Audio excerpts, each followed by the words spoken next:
നമസ്കാരം. എല്ലാ മാന്യ പ്രേക്ഷകർക്കും സാമൂഹ്യ പാഠത്തിലേക്ക് ഹൃദ്യമായ സ്വാഗതം.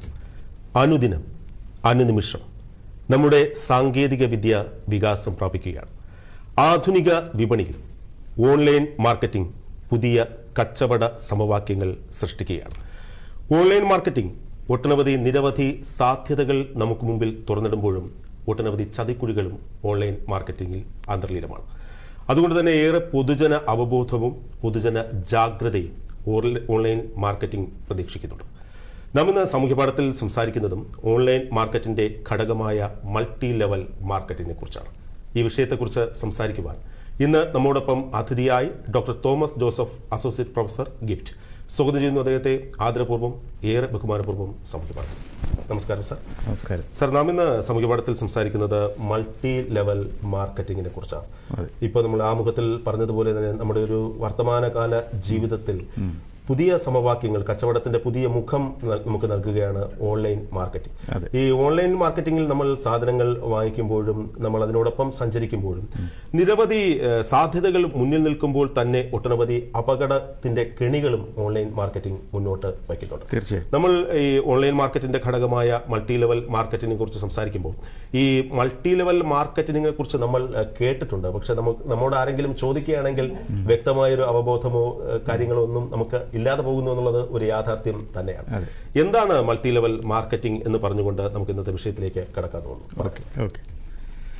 മൾട്ടി ലെവൽ മാർക്കറ്റിംഗ് എന്ന് പറയുമ്പോൾ കടകമ്പോളങ്ങളില്ലാതെ ഉപഭോക്താവിന് സാധനങ്ങളും സേവനങ്ങളും എത്തിക്കുന്ന ഒരു സംവിധാനമാണ്.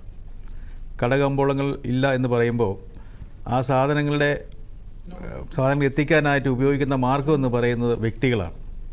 മാൻ പവർ ഉപയോഗിച്ചുകൊണ്ട് ജനങ്ങളുടെ സഹായത്തോടെ കടകമ്പോളങ്ങളില്ലാതെ വ്യക്തികളിലേക്ക് അല്ലെങ്കിൽ ഉപഭോക്താവിലേക്ക് സാധനങ്ങൾ എത്തിക്കുന്ന ഒരു സംവിധാനമാണ് മൾട്ടി ലെവൽ മാർക്കറ്റിംഗ്. ഇത് വർഷങ്ങളായിട്ട് നമ്മുടെ നാട്ടിൽ നിലനിൽക്കുന്നെങ്കിലും ഇവിടെ ചർച്ച ചെയ്തതുപോലെ ഇതിനൊരു വ്യക്തമായ ഒരു ധാരണ ജനങ്ങൾക്കില്ല എന്നുള്ളതാണ്.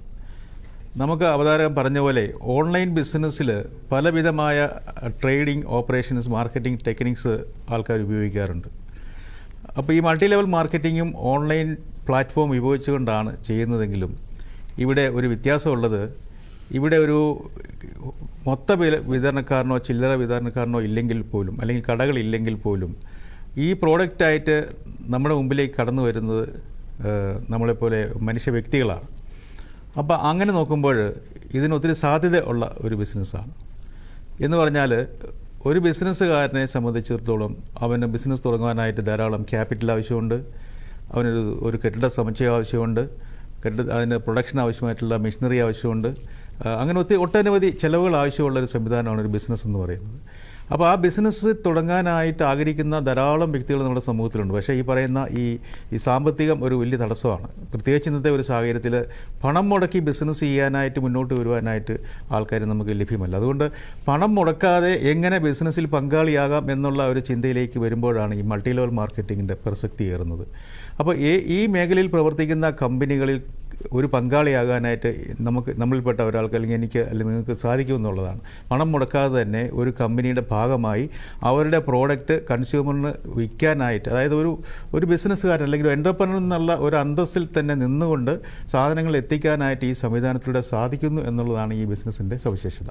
തീർച്ചയായിട്ടും സാർ, ഇപ്പോൾ അങ്ങ് പറഞ്ഞു നിർത്തിക്കൊണ്ടായി ഈ പണം മുടക്കാതെ ബിസിനസ് മേഖലയിൽ പ്രവർത്തിക്കാൻ സാധിക്കുന്നു എന്നുള്ളതാണ് ഈ ഒരു മൾട്ടി ലെവൽ മാർക്കറ്റിന്റെ സവിശേഷത എന്ന സ്റ്റേറ്റ്മെന്റിലാണ് പറഞ്ഞു നിർത്തിയത്.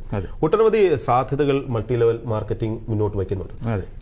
അതുകൊണ്ട് തന്നെ സാർ, ഈ മൾട്ടി ലെവൽ മാർക്കറ്റിംഗ് നിയമാനുസൃതമാണോ? ഈ ചോദ്യം വളരെ പ്രസക്തമാണ്. അതിനെക്കുറിച്ചൊന്ന് പറയാം സാർ. അത് 2016 വരെ നമ്മുടെ രാജ്യത്ത് ഇതിനെ നിയന്ത്രിക്കാൻ ഒരു നിയമമില്ലായിരുന്നു എന്നുള്ളതാണ് ഈ മേഖലയിൽ ഏറ്റവും കൂടുതൽ ഒരു പ്രതിസന്ധിക്ക് കാരണമുണ്ടായത്. കാരണം ധാരാളം കമ്പനികൾ 2011-12 കാലഘട്ടത്തിൽ ഈ മേഖലയിൽ, കാരണം അന്താരാഷ്ട്ര മേഖലയിൽ തന്നെ വാണിജ്യ ഒരു കടന്നുകയറ്റം ഇന്ത്യയിലേക്കുണ്ടായി. പക്ഷേ ഇതിനെ നിയന്ത്രിക്കുവാനായിട്ട് ഒരു മാർഗ്ഗരേഖയോ ഒരു നിയമ സംവിധാനമോ ഇല്ലാത്തതിൻ്റെ പേരിൽ അന്നത്തെ സാഹചര്യത്തിൽ ധാരാളം കമ്പനികൾക്ക് ഇവിടെ പ്രവർത്തിക്കാൻ പറ്റാതെ വന്നു എന്നുള്ളൊരു സത്യമാണ്. അപ്പോൾ 2016 കേന്ദ്ര സർക്കാർ ഈ മൾട്ടി ലെവൽ മാർക്കറ്റിംഗ് അല്ലെങ്കിൽ ഡയറക്റ്റ് സെല്ലിങ്ങിന് ഒരു മാർഗ്ഗരേഖ, ഒരു സെൻട്രൽ ഗൈഡ് ലൈൻസ് പ്രഖ്യാപിച്ചത്.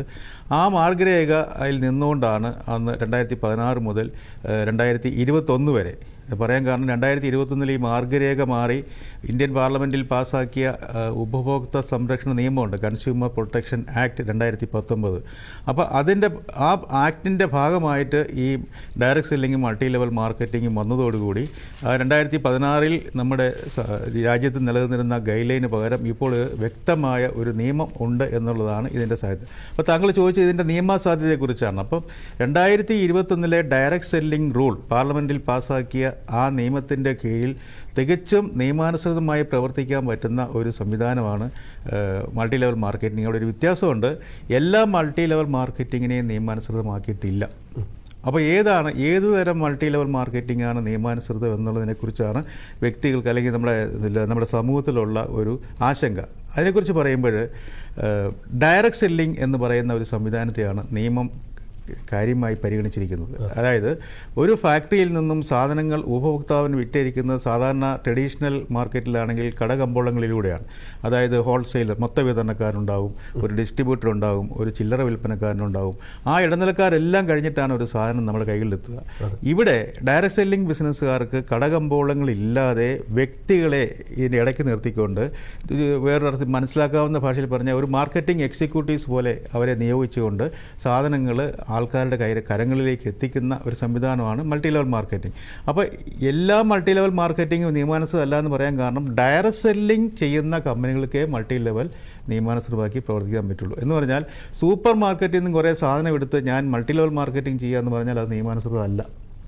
കാരണം അതിൻ്റെ ഉടയൻ അറിയുന്നില്ല, ആ കമ്പനിയുമായിട്ട് ഒരു ബന്ധമില്ലാതെ വെറുതെ സാധനങ്ങൾ മാത്രം കൈമാറുന്നൊരു സംവിധാനമാണ്. മറ്റേ അങ്ങനെയല്ല, ഡയറക്റ്റ് സെല്ലിംഗ് കമ്പനിയുടെ അറിവോടുകൂടി തന്നെയാണ് ഈ വ്യക്തികൾ സാധനവുമായി കൺസ്യൂമറിനെ എത്തുക.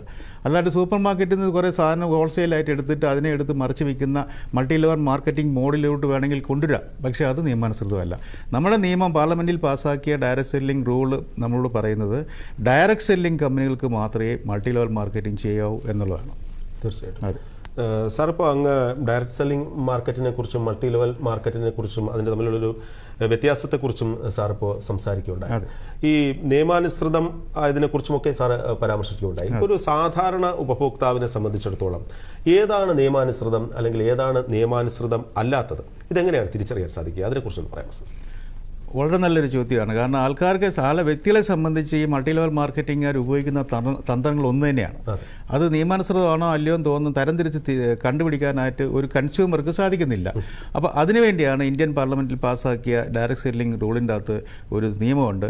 എല്ലാ സംസ്ഥാന സർക്കാരുകളും അവർ ഒരു ഡയറക്റ്റ് സെല്ലിംഗ് മോണിറ്ററിംഗ് മെക്കാനിസം ഉണ്ടാക്കണം. ആ മോണിറ്ററിംഗ് മെക്കാനിസത്തിലൂടെ ഈ നിയമാനുസൃതം പ്രോഡക്റ്റ് വിൽക്കാൻ ഉദ്ദേശിക്കുന്ന കമ്പനികൾ രജിസ്റ്റർ ചെയ്യപ്പെടണം. അപ്പോൾ അങ്ങനെ രജിസ്റ്റർ ചെയ്യപ്പെടുമ്പോൾ അത് നമ്മുടെ കേരളത്തെ സംബന്ധിച്ച് അല്ലെങ്കിൽ ഇന്ത്യയിലുള്ള ആകമാനം അത് കൺസ്യൂമർ അഫയേഴ്സ് ഡിപ്പാർട്ട്മെൻറ്റാണ് ഈ മേഖലയെ നിയന്ത്രിക്കുന്നത്, പ്രധാനമായിട്ടും മോണിറ്റർ ചെയ്യുന്നത്. അപ്പോൾ കൺസ്യൂമർ അഫയേഴ്സ് വകുപ്പിൽ അതിന് ആവശ്യമായ ആപ്ലിക്കേഷൻസൊക്കെ ലഭ്യമാകും. അവിടെ രജിസ്റ്റർ ചെയ്യുന്ന അല്ലെങ്കിൽ അവരുടെ വെബ്സൈറ്റിൽ അംഗീകരിച്ച കമ്പനിയുടെ പേരുകൾ പ്രസിദ്ധീകരിക്കും.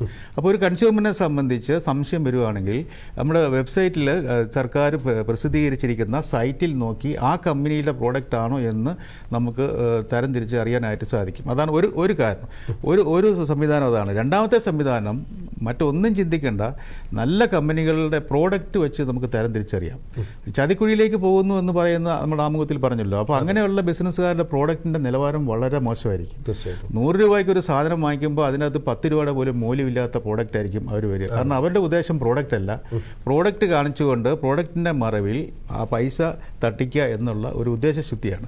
അപ്പോൾ ഒരു സാധാരണ വ്യക്തിയെ സംബന്ധിച്ച് വെബ്സൈറ്റിൽ പോയി ഈ കമ്പനി നിയമാനുസൃതമാണോ എന്ന് നോക്കുക എന്ന് പറയുന്നതും പ്രായോഗികമല്ല. അപ്പോൾ ഇതിനെ നിയമാനുസൃതമാണോ അല്ലയോ എന്ന് നോക്കുന്നതിനേക്കാൾ അപ്പുറം ഇത്തരം കമ്പനികൾ മാർക്കറ്റിൽ വിറ്റഴിപ്പിക്കുന്ന പ്രോഡക്റ്റിൻ്റെ നിലവാരം അതിനെക്കുറിച്ച് വളരെ കൃത്യമായിട്ടും വ്യക്തികൾ മനസ്സിലാക്കിയിരിക്കണം. നിലവാരമില്ലാത്ത പ്രോഡക്റ്റുമായി വരുന്ന കമ്പനികളെ തിരിച്ചറിയണം. അവരുടെ ഉദ്ദേശശുദ്ധി ശരിയല്ല. അപ്പോൾ അതുകൊണ്ട് നമ്മൾ മുടക്കുന്ന പൈസ 100 രൂപ മുടക്കുകയാണെങ്കിൽ അത് നമ്മൾ മാർക്കറ്റിൽ, ട്രഡീഷണൽ മാർക്കറ്റിൽ നമ്മളൊരു സാധനം വാങ്ങിക്കുമ്പോൾ നമുക്കൊരു തൃപ്തിയുണ്ട്, അത് കൺസ്യൂം ചെയ്യാൻ അതിൻ്റെ ഒരു തൃപ്തിയുണ്ട്. ആ രീതിയിലുള്ള ഒരു സംവിധാനത്തെക്കുറിച്ചായിരിക്കും ഒരു സാധാരണ മനുഷ്യന് നിയമാനുസൃതത്തെക്കാൾ അപ്പുറം പ്രോഡക്റ്റിൻ്റെ ഒരു ക്വാളിറ്റി കുറിച്ച് അല്ലെങ്കിൽ അതിൻ്റെ പ്രൈസിങ്ങിനെ കുറിച്ചൊക്കെ ഒരു രൂപകൽപ്പന ഉണ്ടായിരിക്കണം. അതായിരിക്കും എൻ്റെ ഏറ്റവും എളുപ്പമാർഗം. തീർച്ചയായിട്ടും. സാറിന് നമുക്കൊരു ചെറിയ ഇടവേളയ്ക്ക് ശേഷം സാമൂഹ്യ പാഠത്തിൽ ഇനിയൊരു ഇടവേള.